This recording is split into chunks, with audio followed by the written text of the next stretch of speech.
What is going on, everybody? What is going on, The Catch fam? My name is Jon Dawson. In today's video, we are hopping into another 2022 fantasy football mock draft. In today's video, we are drafting through the Yahoo platform. This will be an 8-team draft. We have got the first overall selection in a full PPR scoring format. If you do enjoy today's content, I do kindly ask you guys go ahead and hit that like button down below and hit that subscribe button.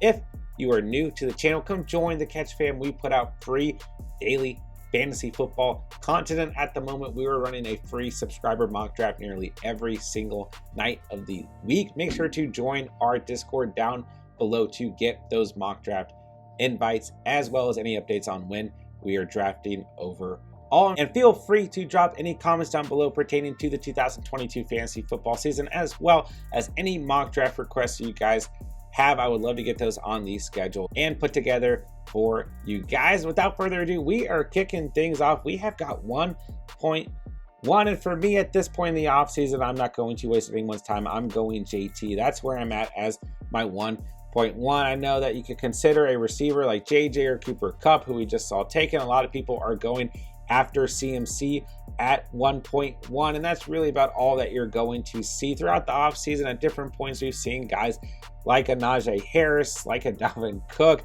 I mean, we've seen some interesting things. Austin Eckler, Derrick Henry as well at 1.1. But I think at the end of the day, really your consensus pick is going to be between JT and CMC. And for me, I'm going to take the safer bet, but don't get me wrong, I am a little bit biased overall because I did draft CMC at 1.1 in my personal league last season. Don't get me wrong, really, when you look at the injury history for CMC, it really shouldn't be a major concern in terms of any re-injuries, but there's some volatility there. And you know, looking at Yahoo's rankings, he is a little bit further back when you look at sleepers rankings or ESPN rankings, or just a lot of the rankings out there in the fantasy community. You're definitely seeing CMC in the top 3, closer to 1.1. But nonetheless, let's move along. You guys now know that I like JT over CMC. We've got Kupp gone at 1.2, then Eckler, JJ, CMC, Derrick Henry, Dalvin Cook, Najee Harris. So a relatively heavy RB round. In round 1, Jamar Chase is gone, Stephon Diggs is gone. So for me at the turn, looking at 2.8 and 3.1, I'm going to try and just get the best caliber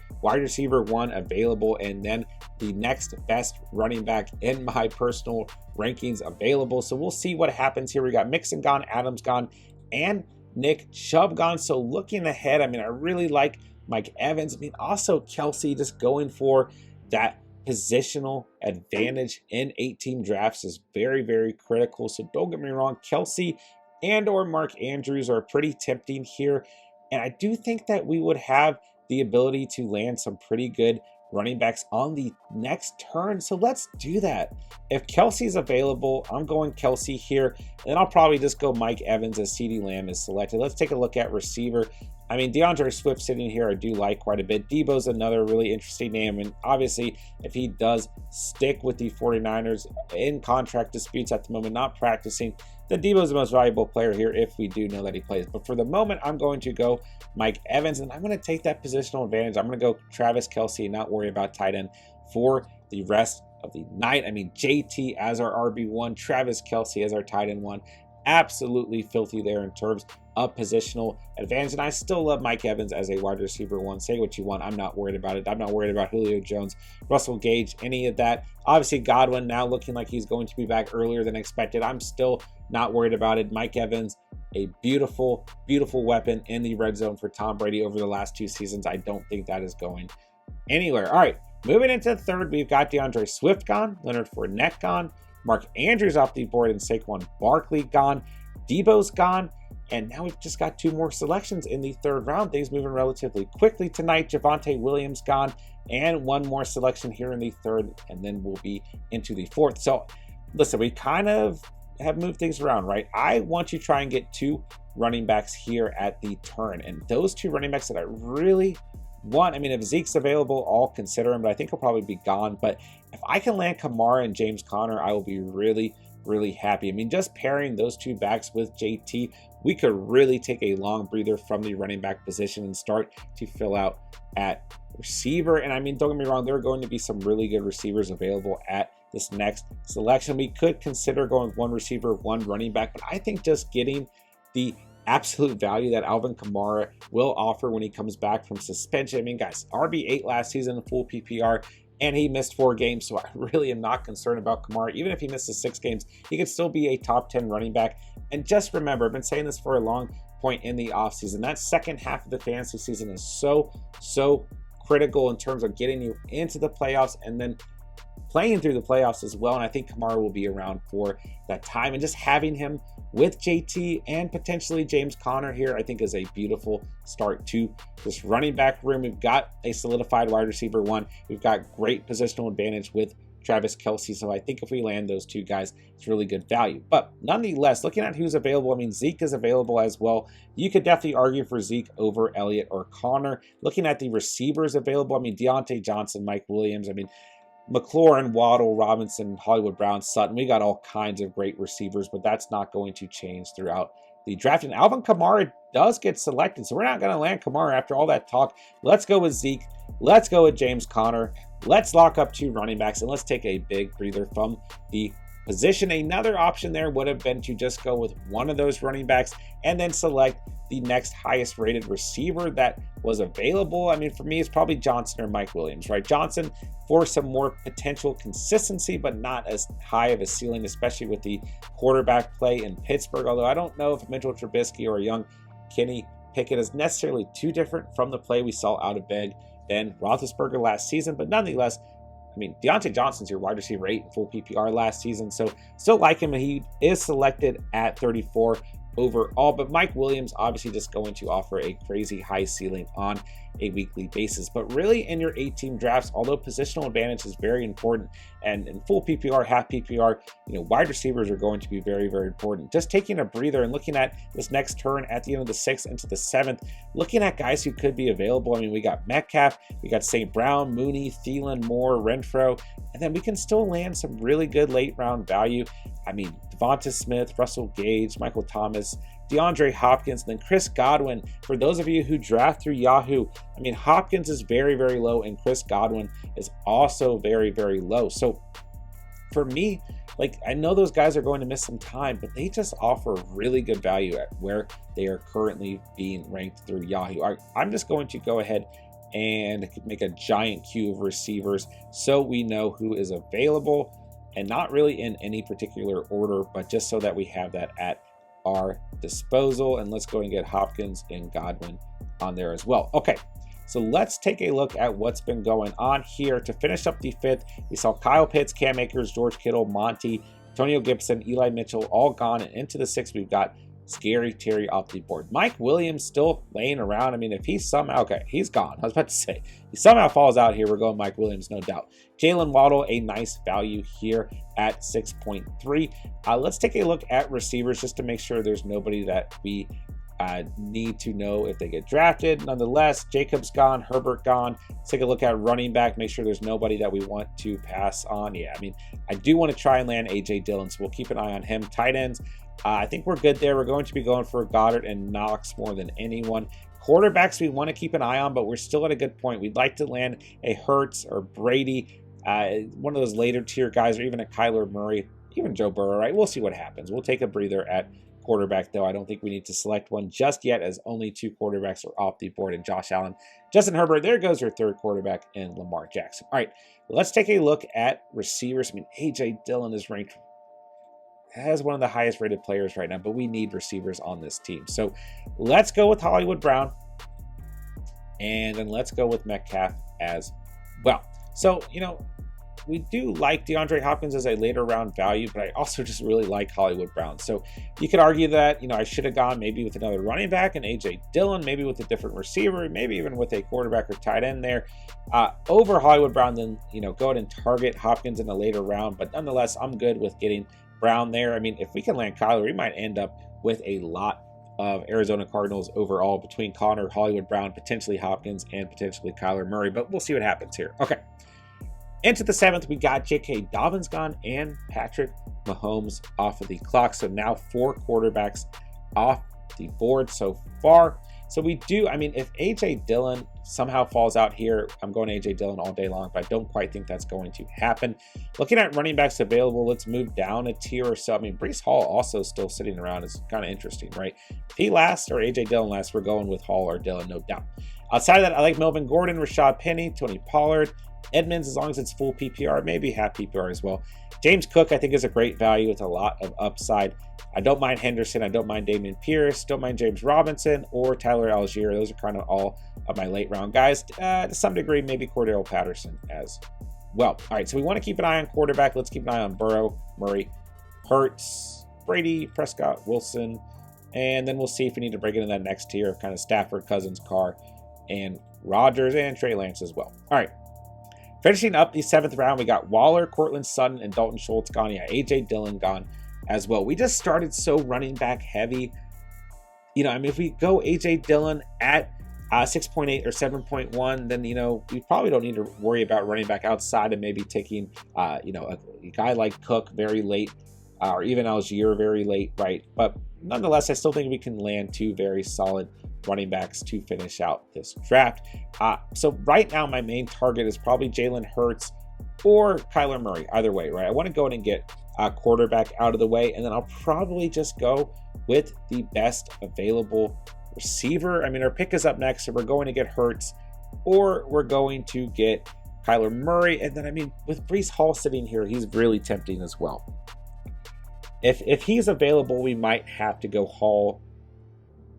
And then, yeah, we'll go quarterback and running back. I'm going to try and hold off at tight end for at least another round and see what happens. So, nonetheless, I think this is a great start to this team. There goes Goddard. A good pick there. All right.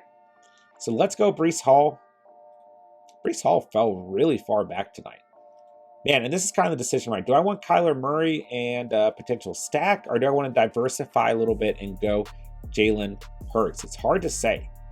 You look at what Murray did last season. I mean, it's close between the two. I'll go Murray. Let's go stacking tonight. Let's go underdog style. And we'll take Kyler Murray here. Who knows if we land Hopkins or not. Nonetheless, I mean, Connor, Hollywood Brown, and Kyler Murray. So we got 3 pieces of Arizona's offense. And, I mean, hey, when everyone's healthy, that offense is one of the best in the league. So I'm fine with that. I think Breece Hall was a really good value at 8.1. So going into the 10th at the turn, we need to start to consider tight end. I mean, we're obviously not getting a crazy amount of upside at tight end, but Dawson Knox is my guy all day long here. Looking at who's available. Who knows if he's available by then. If he's not, Henry and Gesicki is kind of the next 2 guys that I like to go with. Then I don't mind Freiermuth or Zach Ertz, but adding Ertz, especially if Hopkins is a player that we may potentially land, I mean, that's a lot of pieces of Arizona. So we'll see. All right. 9th round wraps up here. We got Justin Tucker gone, Rashad Bateman, Tom Brady, Damon Harris, Jalen Hurts, and Amon-Ra St. Brown, all off of the board, and that will take us into the 10th. So looking at receivers, right, I mean, we're still absolutely loaded. I mean, part of me wishes that I did go, even though we landed Breece Hall, part of me wishes that I went A.J. Dillon at 6.8, because you just think about it, right, having Taylor, Zeke, Connor, Breece Hall, and A.J. Dillon, I mean, like, you're set. That is a monster running back room. Then we'd still have Mike Evans and Metcalf, which you could argue is maybe too thin at receiver, but looking at who's available, we're going to be able to land some very good receivers overall. So part of me wants to take a gamble here and go with some combination of Mooney, Thielen, Moore, Renfro, and Devonta Smith, and then try and land Hopkins or Godwin. I really would like Godwin on this team. I mean, I don't mind Hopkins, but I like Godwin just a hair more. So I think we can land some really good receivers to help kind of give us some depth overall. For me, Mooney and Renfro, oh man, I mean, I love all these guys. I love Devonta Smith, love Renfro, love Mooney, love Moore, and I love Thielen. So we'll see what happens there. Okay, Dawson Knox is gone, so we are kind of hurting at tight end. But let's go ahead and get Mooney, who had the 10th most targets in the league last season at the position. Then he can really make an argument for Renfro, Devonta Smith, Elijah Moore, Adam Thielen here. I like all these guys. I'm going to go with Renfro, and then we'll move right along. That will take us into the 11th round. So now we're looking at our receiving room as Mike Evans, Hollywood Brown, DK Metcalf, Mooney, and Renfro. I'm fine with that. Then I really like to land Chris Godwin. I mean, I would say Godwin is probably my top rated player right now. And really, I mean, we're hurting at the tight end position, but I still think, I mean, part of me now is considering going with 2 tight ends, right? Oh no, I'm so sorry. We have Travis Kelce on this team. What am I saying?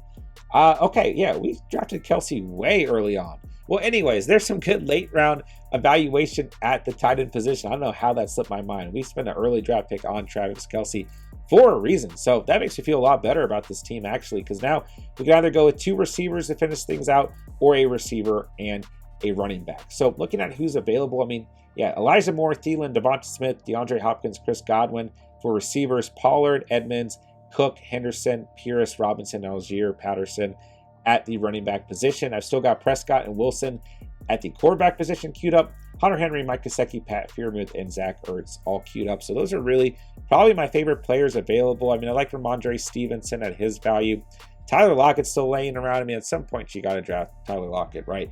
Gage, I don't mind, even with the addition of Julio. Michael Thomas, like, I don't know if I fully trust Michael Thomas, but nonetheless, his value is still there, right, at his current ADP. So yeah, those are basically my favorite players available. If you get in a true pickle at receiver, love Tyler Boyd. I really like Chris Olave as well, especially at his current ADP. Then I really like Tim Patrick. So that'll kind of wrap it up, especially in an 8-team draft. Some of those guys are still going to go undrafted overall. And Russell Wilson will wrap up the 11th round, and we'll go and move into the 12th round. Okay, Matthew Stafford off of the board as we continue to progress. If you guys are enjoying the video today, man, be sure to hit that like button down below for me and hit that subscribe button. Go ahead and join the Catch family. Let me know in the comments, of course, any mock draft requests you guys have for future videos or any mock drafts you guys would like me to set up for our subscriber mock drafts through Sleeper. And let me know what you guys think of this team overall so far. Can't believe that I forgot that I drafted Travis Kelce early on. So we're not hurting that tight end at all. I can't believe I was going through evaluation for tight end with him on my roster. But nonetheless, we're moving into the 12th round. I think we're going to land some really good players here. I mean, I'm probably going to go Godwin because I think he has the highest ceiling out of the receivers available. But I mean, Elijah Moore, Adam Thielen, Devonta Smith, Hopkins, and Godwin, we're going to end up with a really good final receiver. That'll put us at 1, 2, 3, 4, 5. That'll be our 6th receiver. I think we're good there. Then we'll go ahead and try and secure our 6th running back as well. And we'll go ahead and we'll secure a 5th running back as well. And I think this is a really good roster overall. I'm probably going to go Godwin. I don't necessarily mind if he misses some time for this roster, and things are looking pretty bright for him nonetheless.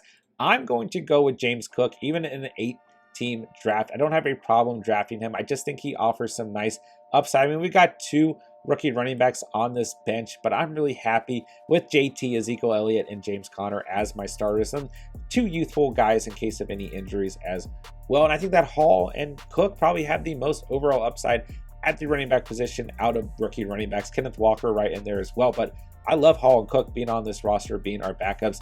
On the bench, Metcalf, Mooney, Renfro, and Godwin on the bench at receiver. Absolutely filthy receivers on this team. On top of Mike Evans and Hollywood Brown.